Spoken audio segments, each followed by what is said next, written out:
మంచి విత్తనాల గురించి చెప్పాడు. ఆ తర్వాత మార్కు సువార్తలో ప్రేమైన వాళ్ళరా 30 60 100 ఫలిస్తా ఉన్నావా? నీకే ప్రశ్న. ఫలిస్తా ఉన్నామా? ఎక్కడ చూసినా మా సహోదరులు ఎక్కడ పోతారేమో తెలియదు, కానీ మీరు మాత్రమే ఉన్నారండి ఎక్కడ చూసినా. నేను చాలా గ్రామాలకు వెళ్తాను. అక్కడ తెలంగాణ ప్రాంతం ఎక్కడ చూసినా స్త్రీలు మాత్రమే ఎక్కువ ఉంటారు.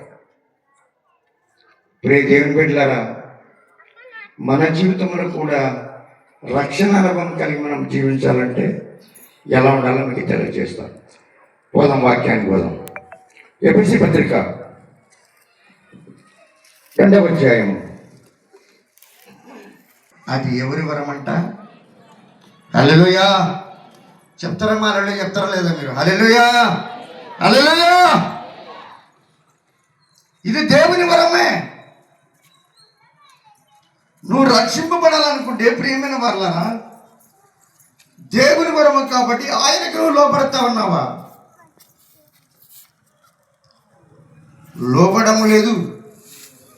ఎక్కడ చూసినా ప్రియమైన వాళ్ళు ఎన్ని సంవత్సరాలు కూడా దేవుని వాక్యాన్ని విన్నా మారు మనసు లేకపోతా ఉంది ప్రపంచంలో. ఏమో ప్రయోజనం?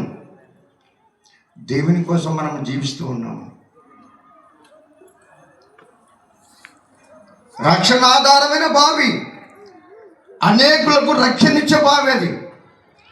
ఆ బావిలో ప్రియమైన వాళ్ళరా, బకెట్ వేసినప్పుడు అది చాలా మట్టు కూడా తగ్గించుకుంటుంది కాబట్టి నీళ్లు పైకి వస్తూ ఉన్నాయి.